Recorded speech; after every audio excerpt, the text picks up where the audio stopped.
Halo guys, kembali lagi bersama saya Risma Alimera Mutia, mahasiswi dari Prodi Ilmu Komunikasi, Fakultas Ilmu Sosial dan Ilmu Politik, Universitas Tanjung Pura.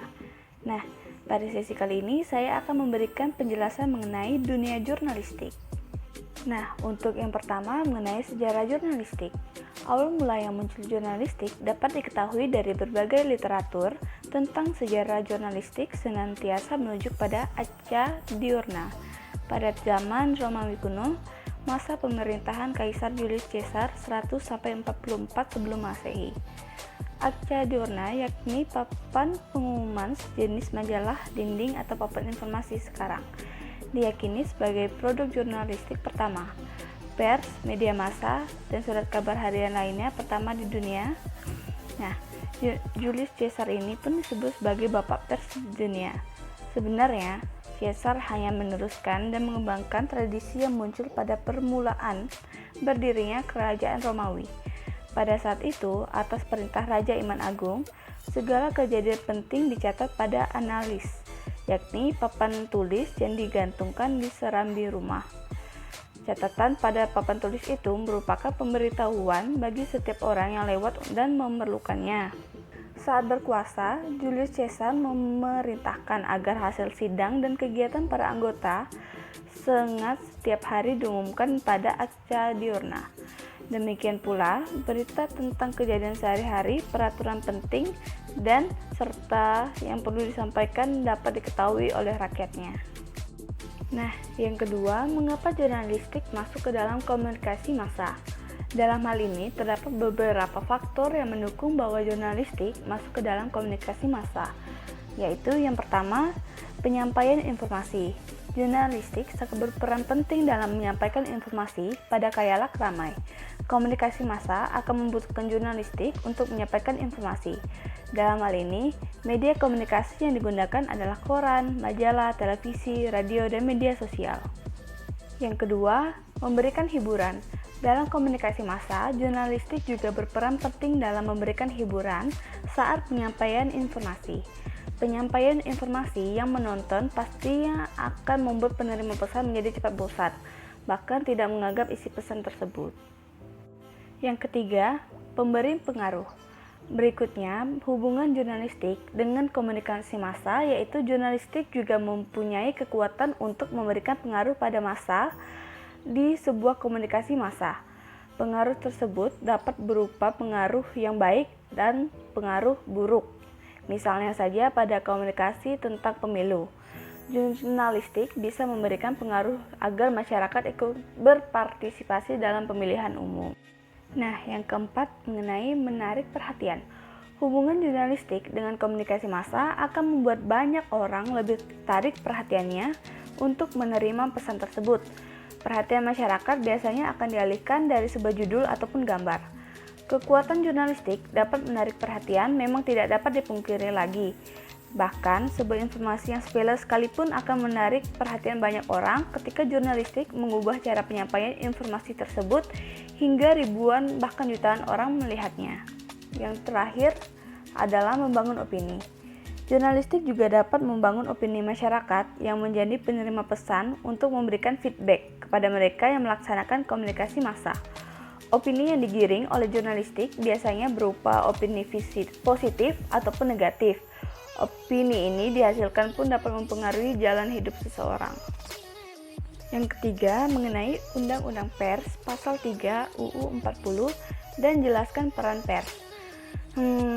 Pasal 3 di sini membahas yang pertama, pers nasional mempunyai fungsi sebagai media informasi, pendidikan, hiburan, dan kontrol sosial. Yang kedua, di samping fungsi-fungsi tersebut, ayat pertama tadi, pers nasional dapat berfungsi sebagai lembaga ekonomi. Nah, beberapa peran pers adalah yang pertama sebagai media informasi.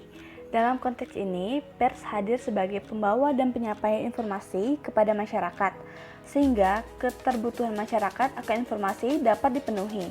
Informasi tersebut mencakup seluruh bidang kehidupan seperti politik, ekonomi, budaya, hukum, sosial, dan perkembangan teknologi. Media berperan menyebarluaskan sebagai peristiwa sehingga dapat diketahui masyarakat lain. Yang kedua, sebagai media pendidikan. pers tidak lepas dari keikutsertaan pembangunan kualitas manusia di bidang pendidikan.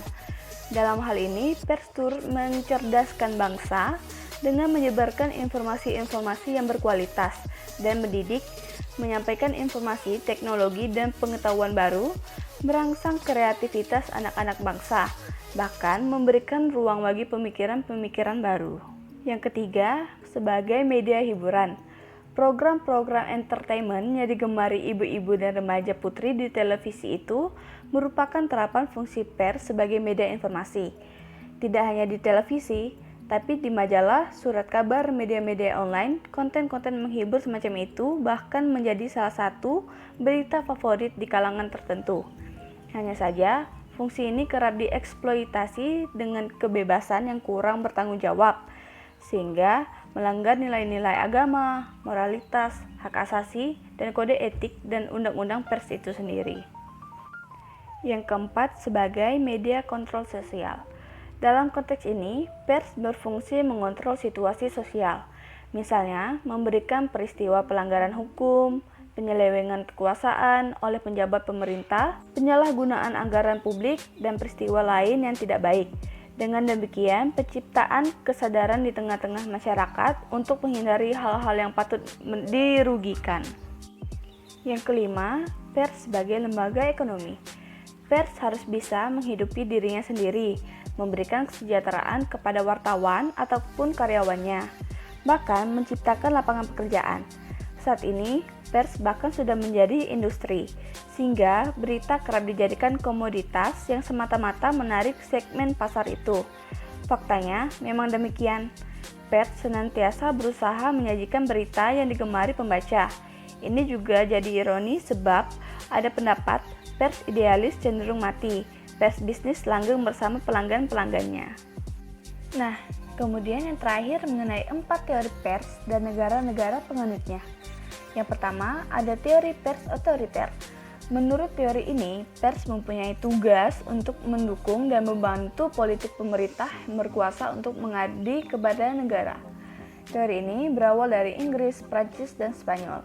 Kemudian menyebar ke Rusia, Jerman, Jepang, dan negara-negara lain di Asia dan Amerika Latin. Yang kedua, ada teori pers liberal.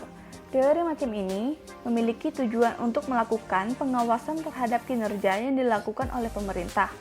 Sistem pers liberal dipraktikkan di Inggris pada tahun 1668, kemudian menyeberang ke Amerika Serikat bahkan ke seluruh dunia.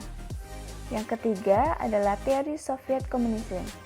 Teori pers ini mulai berkembang sejak awal abad ke-20 sebagai akibat dari sistem komunis Uni Soviet. Yang keempat ada teori social responsibility.